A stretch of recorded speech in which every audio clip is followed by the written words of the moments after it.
Have you ever watched a proud people brought to their knees by the cold hand of tyranny? Have you felt hunger bite so deep it steals the will to dream? In the colonies, winter was never merciful. But when the English raised their taxes and seized the farmers' grain, it became something darker, an execution without blood. Men who once tilled the soil with dignity were left to starve. Women traded their last blankets for crumbs. And children learned the taste of despair before they learned to read. The red-coated officers called it order. The Patriots called it humiliation. Freedom was whispered like a forbidden prayer, spoken only by those willing to risk everything. Every sack of stolen wheat, every home burned in the snow, became another spark in the fire of rebellion. Stay with me until the end.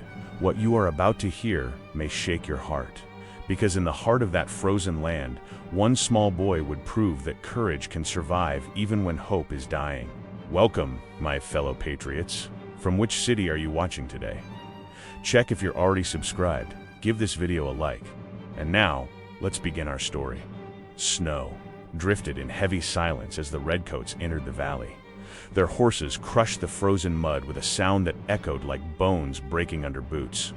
At their head rode Sergeant Colin Briggs, tall, cruel-eyed, with a smirk that fed on despair. His men wore fine coats lined with fur, while the villagers clutched rags around their trembling bodies. The flag of the crown fluttered above them, arrogant against the gray sky. They called it war taxes. The people called it theft dressed in law. Briggs dismounted and strode through the village as if he owned it, his boots leaving black marks on the snow. He passed old men bent by hunger, mothers with hollow cheeks, and children whose eyes had forgotten what warmth looked like. Colonial beggars, one soldier muttered, loud enough for all to hear. The others laughed, their laughter sharp as a blade. When they reached the small cabin of Martha Reed, the widow stood at the door with Samuel beside her. Her hands trembled, but her spine remained straight, the last trace of dignity she could still afford. Inside, a single chicken clucked weakly near the fire. Briggs stepped in, sniffing the air as though disgusted by their poverty. "Is this the grand fortune of the rebels?" he sneered. "One chicken for the king's tax?" His men roared in amusement. Martha spoke softly. "We have nothing more, sir. My children haven't eaten in 2 days." Briggs leaned close, his breath reeking of wine and mockery. "Then the king shall eat first." He grabbed the chicken by the neck, twisting it without hesitation. The sound was small, but in Samuel's chest it thundered like a storm. Tears burned his eyes, yet he didn't move. His mother's hand held him back, trembling, pleading in silence. She knew defiance would only bring punishment. The soldiers left with laughter trailing behind them, leaving footprints in humiliation. Samuel watched them ride away, his fists clenched so tight his nails drew blood. He felt the sting of powerlessness, the kind that crushes the soul before the body. Yet somewhere deep within, another feeling began to rise, faint but alive, rage mixed with purpose. That night the family sat by the dying fire. The snow howled outside like the voice of the land itself crying for justice. Martha prayed in whispers, her words barely reaching the cold air. Anna slept beside her, frail and pale, her breath shallow. Samuel stared at the empty pot, then at the broken feathers on the floor. Something inside him shifted, a quiet rebellion born in the heart of a starving boy. The next morning, when the first light touched the frost-covered hills, Samuel stepped outside. The valley lay silent, lifeless. Smoke rose from the chimneys of those who still had wood to burn. He looked toward the path where the soldiers had gone, his small hand gripping a piece of twine he had found, the same rope that once tied their only chicken. It was all he had left, but it felt like a promise.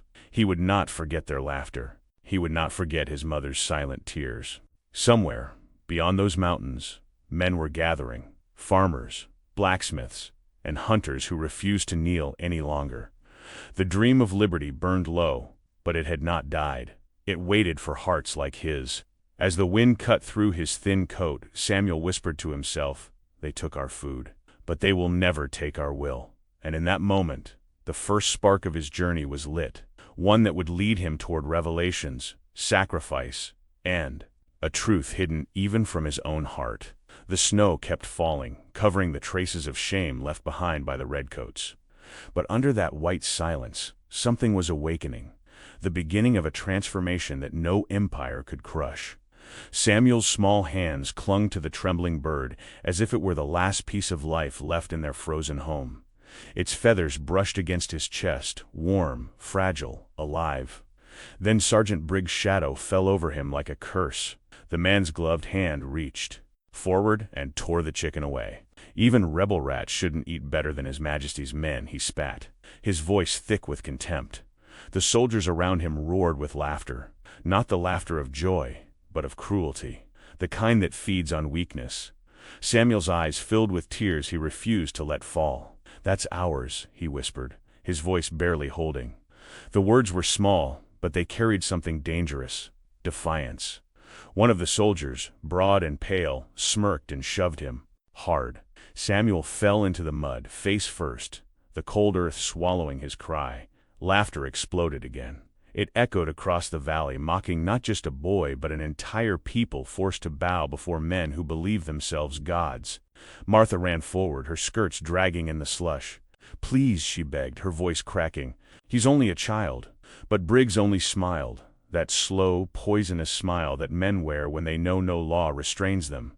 "Then let him learn early what it means to defy the crown." He kicked the cabin door open, the hinges snapping under his boot. Inside, the room smelled of smoke and sorrow. He found their last loaf of bread, hard, small, precious, and tore it in half with his bare hands. He took a bite, spat it on the floor, and tossed the rest to one of his men. "This," Briggs said, turning to the widow, "is the price of rebellion."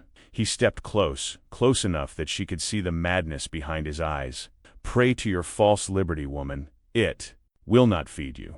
Then he turned his back on them, his laughter echoing through the falling snow as the soldiers mounted their horses. Samuel lay still in the mud, his face pressed to the ground. The taste of dirt filled his mouth, but it wasn't just soil. It was humiliation, thick, bitter, unforgettable. His mother knelt beside him, her tears mixing with the cold water. She tried to lift him, but he pushed her hand away. Something inside him had changed. The boy who once feared the cold now feared only one thing: that this shame might be forgotten. When the soldiers disappeared beyond the trees, silence fell heavy over the cabin. The wind moaned through the cracks in the roof. The snow began to fall again, soft but endless, like a shroud over the wounded earth. Martha sat by the broken door, her face pale and hollow.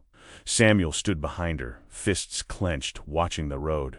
He thought of the bread, of the bird, of the laughter.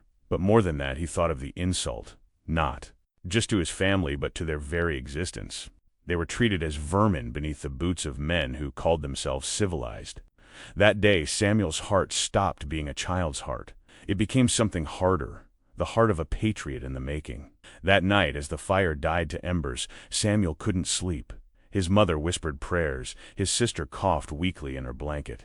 Through the window, the stars burned faintly, distant lights over a world that seemed to have forgotten mercy. Samuel stared at them and made a silent promise. One day they will answer for this disgrace. In that darkness, the first thought of rebellion took root, small, trembling, but alive, like a seed buried under snow, waiting for spring. The boy did not yet know it, but his journey toward vengeance, sacrifice, and revelation had already begun. Outside, far away, the Redcoats' laughter faded into the wind. Inside, a spark of independence flickered where fear used to live. Comment: I stand. With the Patriots, the night was merciless. The wind cut through the trees like a whisper of ghosts, carrying the echoes of distant laughter, the laughter of those who believed themselves untouchable. Inside the broken cabin, the fire had died. Martha sat by the ashes, her face buried in her hands. Little Anna coughed in her sleep, her breath shallow, her lips pale. Samuel stood in the shadows, silent, his eyes reflecting the dim glow of the lantern. He could no longer bear the sound of his mother's sobs. Each one felt like a wound he could not heal. He looked at his sister, then at the empty corner where their bread had once been. Shame burned through him, not because of what he lacked, but because of what he had endured. Humiliation had turned into fury, and fury, when cold enough, becomes resolve. "If no man will stand up," he whispered, voice trembling but fierce, "then I will." He took the lantern, its small flame flickering like his own fragile courage, and stepped into the snow. The cold bit his cheeks, but he did not stop. He followed the trail of hoofprints winding up the road, deep cuts in the white, stained by the arrogance of redcoats. His thin shoes sank into the frost, soaking his feet, yet he kept moving. Every breath came out as smoke, every heartbeat louder than the wind. He imagined Briggs' face, that twisted smile, that voice dripping with contempt, and each memory pushed him forward. The moonlight shimmered on the frozen fields, revealing the world, as it truly was, a land enslaved, its people bent under the yoke of tyranny. Somewhere in that emptiness, Samuel realized he was not only chasing soldiers, he was chasing dignity, lost in the snow. After an hour, he reached the edge of the forest. The soldiers' camp flickered ahead, fires burning bright, laughter cutting through the night. They feasted on stolen bread, their bellies full, their hands stained with injustice. Samuel crouched behind a fallen log, the lantern extinguished, the darkness now his ally. His small fingers clenched the rope he had carried since morning, the same twine that once bound their chicken. Now it was a symbol, a reminder of what had been taken. He watched Briggs boast around the fire, drinking, mocking the colonists as rebels without fathers. One soldier threw crumbs into the snow, laughing as the stray dogs fought for them. Samuel felt his throat tighten. He could not look away. Rage welled inside him like fire trapped in ice. But beneath that rage, another voice spoke, the voice of his father, long dead, who had once fought for the same liberty the redcoats had crushed. Do not act in hate, Samuel. Act in honor. He stayed there for hours, trembling, torn between vengeance and virtue. When the fires began to die, and the soldiers' laughter faded into drunken snores, Samuel rose. He crept closer, his small steps soundless in the snow. His breath trembled, but his heart was steady now. He saw their muskets stacked by a tree, unguarded. The king's flag fluttered above them, proud and untouched. With shaking hands he reached for one of the muskets. It was heavy, far heavier than he imagined.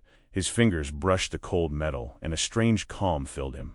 Not the calm of peace, but of decision. For the first time he understood what his mother had meant when she whispered that freedom demands sacrifice. He didn't know what he would do next, only that he could not return home unchanged. The boy who had left that cabin was gone. In his place stood something new, something the English could not break. Behind him the snow began to fall harder, erasing his footprints, hiding his path. Ahead the campfire still burned, red and cruel, like the Empire itself. Samuel took one last look toward it, his jaw set, his eyes burning with the light of defiance. The world had taken everything from him, his food, his warmth, his peace, but it would never take his will. And as the wind howled through the valley, Samuel Reed began the first steps of a journey that would reveal truths no child should ever face, a path of rebellion, revelation, and the rebirth of a nation. The camp glowed like a wound in the darkness. From the hill, Samuel watched the red flames dance across the snow, staining it the color of blood. The soldiers' laughter echoed through the valley, loud and cruel, carried by the wind that froze everything it touched. Below them, the king's flag waved arrogantly, its crimson threads defying the silence of the night. Samuel crept closer, his breath shallow. The ground crackled under his feet, every sound threatening to betray him. He stopped behind a pile of barrels, the stench of rum and gunpowder heavy in the air. The redcoats sat around the fire, faces flushed with wine and arrogance. They bragged about their victories, about how they had cleansed the valley of rebel filth. Their words twisted like knives. Then Samuel saw it, the cage, a crude prison of wooden bars, standing near the fire. Inside, 3 men huddled together, wrapped in torn coats, their faces hollow from hunger and pain. One wore a faded militia sash. Another had a bandaged arm, blood seeping through the cloth. They were patriots, the kind his father used to speak of, the men who had refused to kneel. Now they sat like broken shadows, trophies of conquest. A soldier stumbled toward the cage, mug in hand. "Drink to liberty, boys," he mocked, spilling rum through the bars. One of the captives raised his head, his eyes fierce even in defeat. "Liberty," he rasped, "will burn your empire to the ground." The redcoat struck him with the butt of his musket, laughing as the man collapsed. The others cheered. Samuel felt something ignite inside him, not just anger but a deeper flame. Disgrace had turned to resolve, and resolve to purpose. He had come seeking vengeance, but now he saw more than revenge. He saw the truth of their struggle, that liberty was not won by men in comfort, but by those willing to crawl through darkness, to bleed for dignity itself. He pressed closer, hidden in the shadows. Two soldiers sat near a wagon, boasting about their spoils. One lifted a locket, golden and delicate. "Took it off a rebel's wife before we burned her cabin," he said. The other laughed. "They think their cause is holy. Let's see if their God feeds them this winter." The words sank deep, colder than the snow. Samuel's jaw tightened. He could taste betrayal in every syllable. The betrayal of a people abandoned by mercy. From his hiding place he saw one of the captives trying to free a loosened nail from the cage. His hands shook, his breath quick, desperate. But when the Redcoats noticed, they threw a bucket of freezing water over him and struck his face. The sound cracked through the night. Samuel's fingers dug into the dirt. He wanted to scream, to charge forward, to make them pay, but he stayed still. His mind sharpened. He would not waste his fury. He would use it. Hours passed. The soldiers grew drunker, their guard weaker. Samuel's small frame moved silently between the wagons. He saw their muskets piled carelessly, powder barrels stacked like mountains of death, and beyond them, the prisoners, shivering, silent, waiting for dawn and the gallows that awaited them. He reached the cage, his heart pounding so hard it hurt. The men inside turned their heads, startled. Samuel pressed a finger to his lips. "Quiet," he whispered. His voice was barely a breath. He pulled at the rope that tied the gate, his numb fingers trembling. It wouldn't budge. One of the prisoners, the one with the sash, leaned close. "Who are you, boy?" Samuel hesitated, then answered, "No one. Just someone who's had enough." The man's eyes glimmered in the firelight. "Then you're already a patriot." Samuel finally loosened the knot. The wood creaked. Every sound seemed deafening. One soldier stirred by the fire, grumbling, then fell back asleep. The gate gave way slightly, just enough for one man to slip through. But before they could move, a sudden voice broke the night, harsh, commanding. "What's that?" Samuel froze. The Redcoats turned, muskets lifted. The boy's heart stopped, caught between fear and destiny. The captives looked at him, and in their eyes he saw the same flame that burned within his own. The flame of rebellion, of sacrifice, of a nation yet to be born. The snow began to fall again, covering everything in ghostly white, as if heaven itself held its breath. The camp was quiet now, wrapped in the kind of silence that comes only after cruelty has exhausted itself. The Redcoats slept where they had fallen, drunk and careless, their rifles leaning against the wagons, their arrogance louder than the wind. Samuel crept between the shadows, each step measured, his breath held like a secret. The snow muffled his movement, but his heart pounded so violently he feared it would give him away. He reached the cage again. The captives were barely awake, their bodies bruised, their faces ghostly in the dim light. The youngest among them murmured a prayer. Another just stared at the ground, eyes hollow from despair. Samuel crouched beside the bars. His hands shook, not from fear, but from the weight of what he was about to do. "Don't be afraid," he whispered, voice fragile yet certain. "I'm here to help." One of the men, broad-shouldered, his coat torn and soaked in blood, lifted his head. His gaze was sharp despite the exhaustion. "You're a child," he rasped. "Go home." "This isn't your fight." Samuel met his eyes. "It is now." He pulled a bent nail from his pocket, a piece of metal he had found near the barrels, and began to work the lock. His fingers were stiff from cold, but he didn't stop. The iron groaned, resisting, as if it too had sworn loyalty to the crown. The man leaned closer. "What's your name, boy?" "Samuel Reed." The prisoner nodded slowly. "I'm Corporal Nathan Cole, 5th Massachusetts Militia." His voice cracked. "With pain, they hanged my captain yesterday. Burned our banner. Don't risk your life for men already doomed." Samuel didn't answer. The lock clicked once, then again. "My family's starving because of them," he whispered. "They stole our bread, our hope. If I stay silent, I'm already dead." A moment of stillness hung between them. Then, a final click. The shackle fell open. Cole's chains loosened, clattering softly onto the frozen ground. Samuel looked up. Their eyes met. Boy and soldier. Innocence and defiance joined by the same fire. Cole motioned to the others. Quietly, he mouthed. The two remaining prisoners stirred, barely able to stand. Samuel helped one to his feet, his small arm trembling under the man's weight. Every sound in the camp now felt like thunder. One wrong move, and they would all be finished.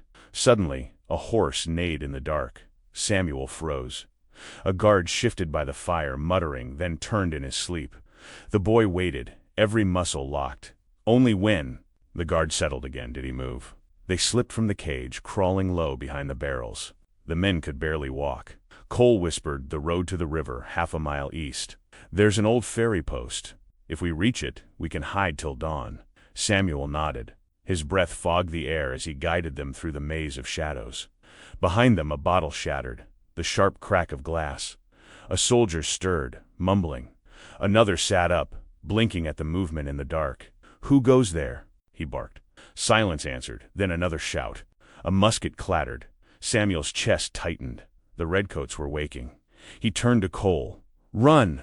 The men stumbled toward the trees, dragging their chains, while Samuel stayed behind for one heartbeat longer.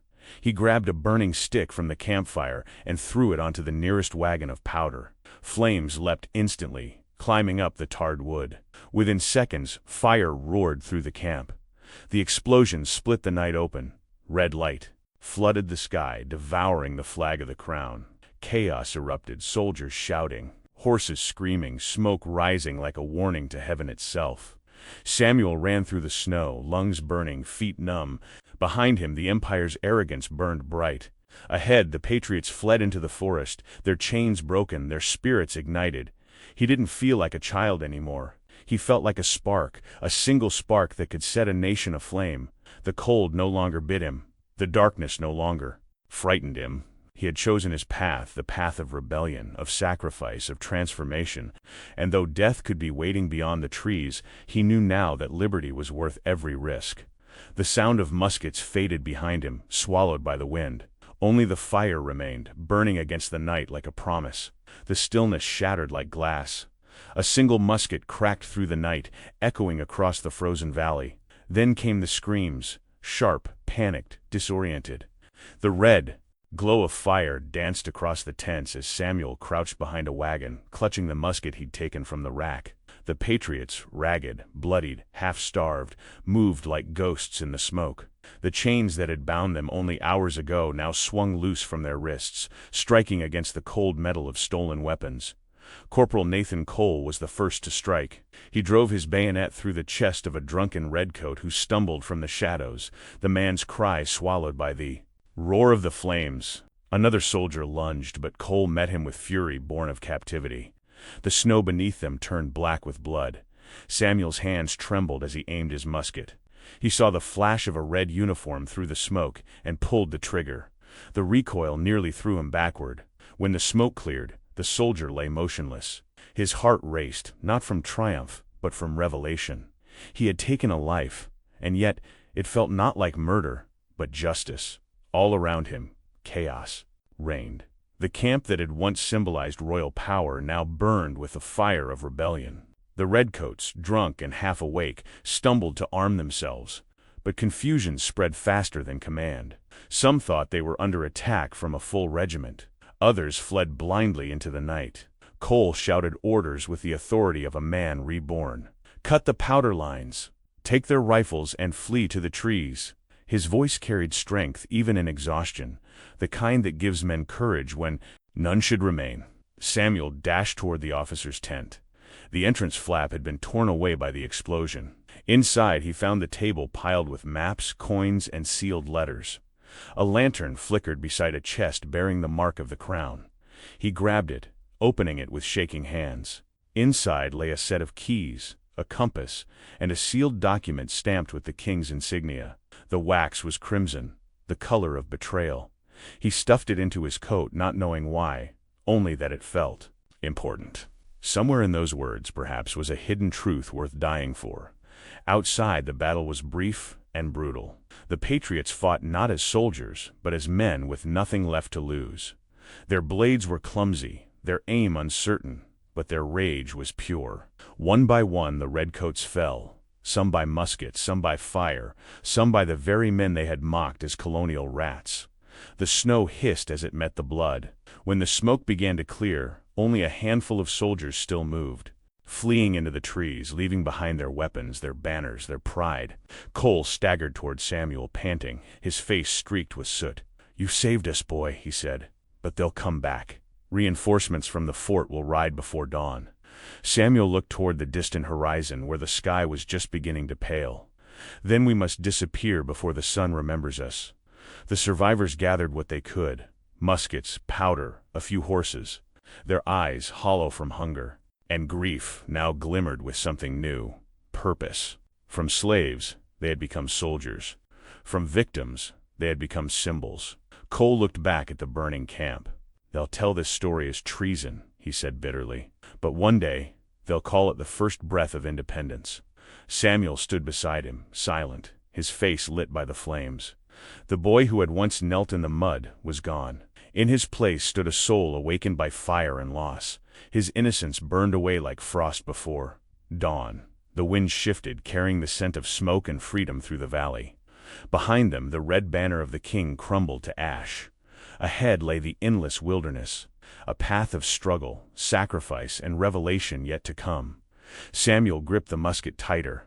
The journey had only begun, and though fear still lingered, so did something greater: the will to fight, to endure, to reclaim the dignity stolen from them. He turned to Cole and whispered, "They'll never break us again." The forest trembled with the sound of battle. Flashes of light split the darkness, and every crack of musket fire echoed like thunder across the valley. Samuel crouched behind a tree, the bark rough against his cheek, his hands pressed to the frozen earth. He could feel the tremor of the struggle, the chaos, the fury, the birth of something fierce and unstoppable. Smoke thickened in the air, carrying the stench of powder and the cry of dying men. Through the haze he saw them, the men he had freed. Once prisoners, now warriors, they moved with desperate precision, striking down the Redcoats who still fought to defend their camp. Fire spread from tent to tent, devouring the remnants of the Empire's pride. The blaze painted their faces in gold and crimson, turning their fear into firelight. Every shot, every swing of the bayonet, spoke the same word without sound: liberty. Samuel's eyes searched for him, the man whose laughter still haunted his dreams. Then he saw the shape moving through the smoke. Sergeant Colin Briggs, half drunk, half mad, staggering with a pistol in hand, his fine red coat torn and blackened. He shouted orders, but his voice broke against the roar of the flames. His soldiers were gone. His power was gone.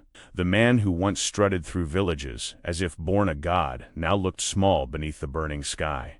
Samuel rose from his hiding place. His breath came in short, sharp bursts as he stepped forward through the drifting ash. Briggs turned, his pale eyes wide when they fell upon the boy. "You," he snarled, "the rebel brat." His words dripped with contempt, but there was fear behind them now, a flicker of recognition that the world he ruled was slipping away. He raised his pistol, the barrel glinting red in the firelight. Samuel didn't move. He stared back with a calm born not of courage, but of conviction. Before Briggs could fire, a musket cracked from the darkness. The sergeant's body jerked violently, and the weapon dropped from his grasp. He fell to his knees, the arrogance draining from his face as blood darkened the snow. Behind him, Corporal Cole lowered his musket, his expression cold. "For every man you whipped," he said. "For every child you starved." Briggs gasped, his final breath rasping like broken glass. His eyes flicked toward Samuel, not with hatred, but disbelief, as if he could not comprehend that power had finally abandoned him. He fell forward into the snow, the red of his coat merging with the white, until both became gray. The fire roared behind him, swallowing the king's banner as it collapsed into ash. Samuel stood still, the heat brushing his face, the air filled with the cries of victory and the agony of loss. He should have felt triumph, but what filled him was heavier, the weight of understanding. Freedom was not a gift. It was a sacrifice, carved from suffering and paid for in blood. The men around him shouted, tore down flags, and raised their weapons to the sky. But Samuel only watched the fire consume everything. Cole approached him, placing a hand on his shoulder. "You did this," he said quietly. "You began it." Samuel shook his head. "No, they did when they forgot we were men."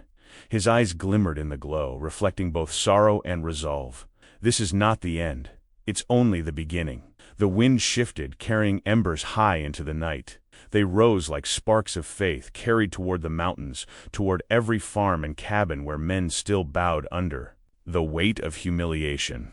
Somewhere, Samuel thought, those sparks would find other hearts, other souls ready to rise.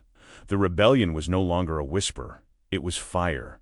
As dawn began to bleed through the smoke, Samuel looked toward the east. The snow was melting around the flames, revealing the dark soil beneath, the same soil that would soon drink the seeds of independence. The journey ahead would be long and merciless. But in that moment, amid ruin and revelation, he knew that nothing born of shame would ever remain silent again. The first light of dawn crept over the valley, pale and cold, washing the smoke-stained sky in hues of gray and amber. The once proud camp of the Redcoats lay silent beneath the frost-charred tents, broken muskets, and the tattered remains of a flag that no longer commanded fear. The wind carried only the crackle of dying embers and the distant caw of crows circling above the wreckage of tyranny. Samuel stood at the edge of the devastation, his face streaked with soot, his hands blistered from the fire. Around him, the freed patriots gathered what little they could: bread, powder, blankets, the spoils not of conquest, but of survival. Corporal Cole placed a hand on the boy's shoulder, his eyes hollow but steady. "You gave us back our honor," he said. "But remember, liberty is a debt that never stops collecting." Samuel nodded, understanding more than his years should allow. The battle was over, but the struggle had only begun. He turned from the ruins and began the long walk home. The snow, once pure, was now streaked with ash, as if even the land itself carried the scars of betrayal. Each step felt heavier than the last, his legs trembling under the weight of exhaustion and revelation. In his arms he carried a small bag of flour and a rough wool blanket, gifts from the men who now called him brother. They had offered him a place among them, a new life of rebellion and uncertainty, but Samuel had refused. He had to return, to the cabin, to his mother, to the fragile life he'd left behind in silence. When he reached the frozen ridge above the village, the world seemed still, as though the war had never touched it. The roofs glimmered under the weak sun, smoke rose from a few chimneys, and in that fragile peace he saw both hope and ignorance.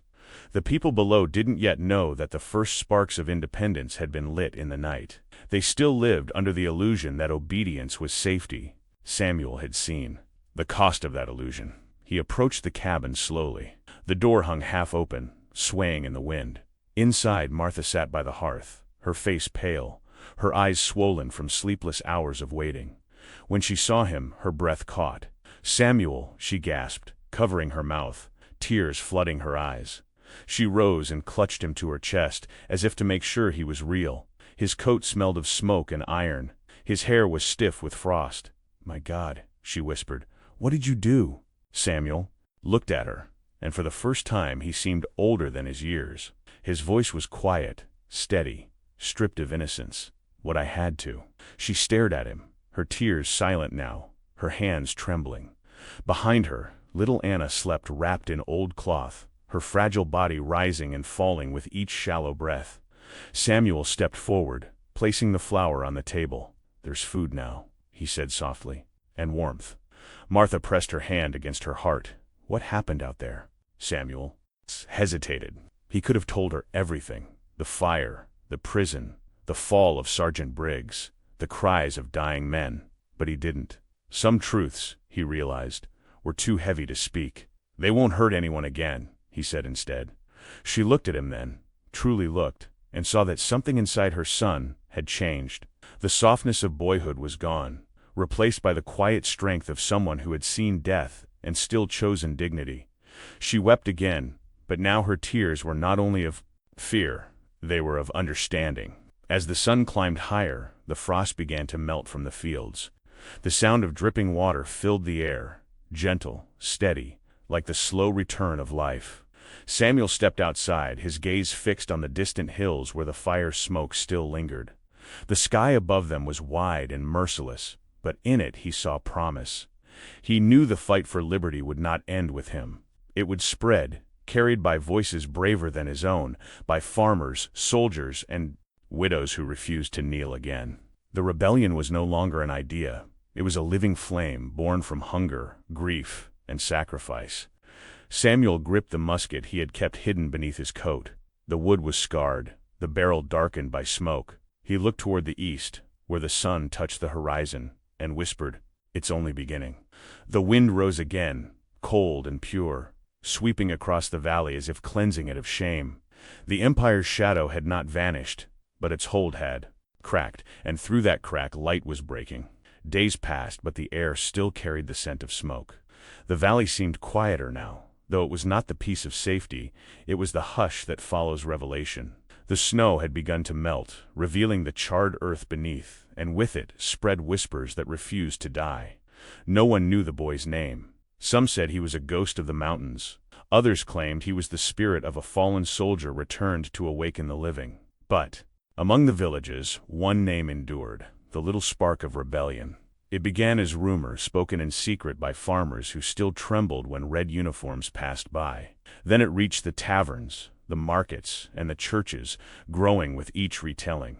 They said a child had defied the crown, that he had freed the condemned, set fire to tyranny, and vanished into the snow like a shadow of divine justice.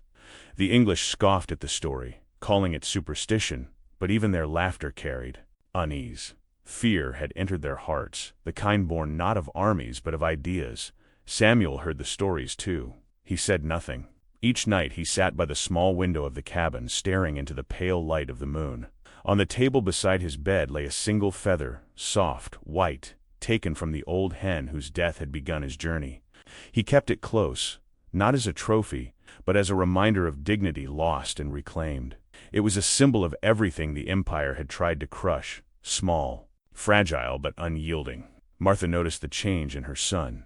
He worked in silence, his movements measured, his eyes older. He no longer flinched at the cold or the sound of hoofbeats on the road.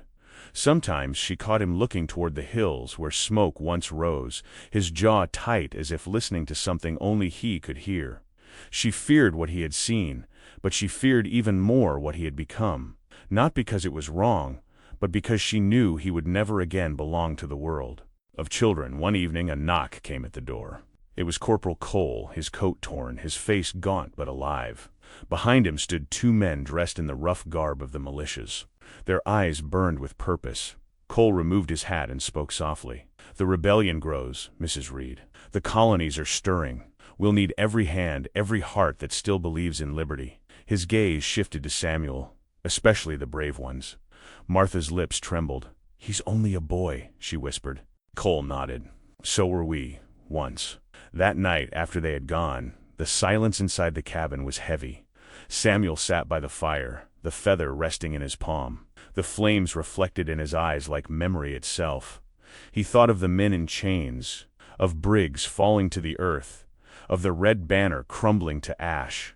He thought of sacrifice, and how it always demanded more than one life could give. Outside, the wind moved through the trees, carrying faint echoes of voices, whispers of rebellion, spreading from one village to the next. Samuel felt it in his chest like a heartbeat, a call he could neither deny nor fully understand. He turned to his mother, her face soft in the firelight. "They'll come again," he said quietly. "For more than bread, more than taxes. They'll come for what we believe." Martha looked into his eyes and saw the man he would one day become, shaped by hunger, humiliation, and the unbroken will to fight for independence. She placed a trembling hand on his cheek. "Then promise me one thing," she said. "If you must go, let it be for something greater than anger." Samuel nodded, his voice barely a whisper. "For dignity." He lay down that night without sleep, the feather beside him glowing faintly in the flicker of dying embers. Somewhere beyond the mountains, drums of war began to beat, distant, yet inevitable. The rebellion was no longer a dream whispered by desperate men. It was real, alive, and coming for them all. As dawn approached, Samuel rose and opened the door. The cold morning wind swept into the cabin, carrying with it the scent of wood smoke and revolution. He looked toward the horizon where the first light touched the snow and knew his journey was far from over. Comment: "The flame of freedom lives in me." The winter passed, and with it, the silence of the valley. By spring, the colonies were no longer whispers of obedience, but cries of defiance echoing across rivers and mountains. The rebellion had become a living force, born, not from hatred but from the sacred thirst for dignity, a yearning too deep for any empire to chain. Samuel Reed's name drifted through the settlements like a hymn carried on the wind. Some said he was still a boy.